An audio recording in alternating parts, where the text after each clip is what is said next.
Bonjour et bienvenue sur votre chaîne Info et Conseil en immobilier. Je suis Monsieur Rochdi Soufiane, je suis directeur au sein du cabinet de conseil Proche Immo. N'hésitez pas bien sûr à vous abonner sur notre chaîne.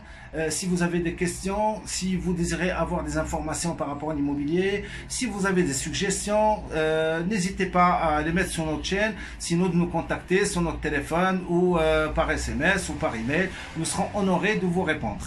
Alors par rapport à la vidéo d'aujourd'hui, je vais vous parler de tout ce qui est contrat de location et quelques points qui sont très importants qu'il faut bien sûr stipuler par rapport à vos clauses de contrat quand vous établissez un contrat de bail. Alors, la première des clauses, c'est qu'il faut bien sûr mettre un état des lieux au niveau de la jouissance si jamais vous louez votre bien. Donc, il faut toujours mettre un état des lieux, que ce soit à l'entrée ou à la sortie. Bien sûr, si vous passez par un agent professionnel, il va s'occuper de tout ça.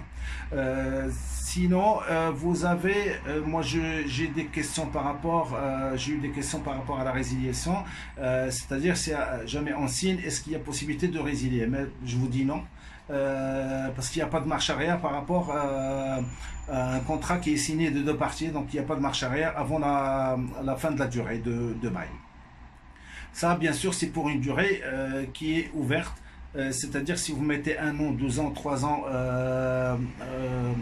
qui est renouvelable avec tacite de reconduction, c'est-à-dire bien sûr le contrat il se renouvelle automatiquement, donc vous n'avez pas à faire toute la procédure et de la répéter. Donc il suffit d'attendre, s'il n'y a pas de préavis bien sûr de l'un ou l'autre côté, après cette durée le contrat se renouvelle automatiquement.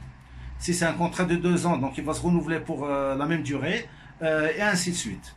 Si c'est un contrat d'une durée ferme, donc je vais mettre le point par rapport à cette clause, c'est très important et les gens ils connaissent pas ce que c'est. Donc pour une durée ferme, c'est une durée d'une année, 2 ans, 3 ans et ainsi de suite. Donc faites très attention par rapport à cette durée. Il faut vraiment la respecter parce que si jamais vous signez un contrat par exemple de 24 mois et vous restez juste 18 mois, vous allez être obligé de payer les 6 mois qui restent. Donc faites très attention, il faut vraiment s'assurer par rapport à cette durée. Si vous n'êtes pas sûr que vous allez rester dans ce bien par rapport à, et vous n'allez pas respecter cette durée, donc c'est pas la peine de signer ce genre de contrat. Troisième des choses, c'est le préavis. Bien sûr, le préavis, c'est un préavis en général de 2 mois. Et comme je disais tout à l'heure, par rapport à la résiliation du bail, bien sûr qu'il y a toujours des accords entre le propriétaire et le locataire. On peut trouver des urgences avec des preuves, s'il y a une maladie, s'il y a une mutation, quelque chose de ce genre. Donc, il y a toujours une entente entre le propriétaire et le locataire dans ce sens-là. Il y a la caution. La caution, bien sûr, par rapport aux biens qui sont non meublés, donc c'est une caution d'1 mois, et le meublé, c'est une caution de 2 mois. Et je vais je vais conseiller les propriétaires surtout, ne laissez pas les locataires consommer bien sûr leur caution, parce que vous pouvez avoir des problèmes par la suite. Et quand vous avez une caution, donc après l'état des lieux, vous pouvez avoir quelque chose qui est abîmé, quelque chose qui est détruit. Donc, au moins, vous aurez une caution sur quoi vous pouvez défalquer ce montant-là qui correspond à ce qui a été abîmé.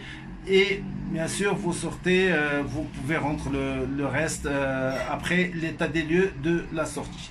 J'espère que ma vidéo vous a été utile et été très intéressante pour vous. N'hésitez pas à la partager. Et moi, de ma part, je vous dis toujours, Proche Immo, c'est toujours l'approche qu'il vous faut.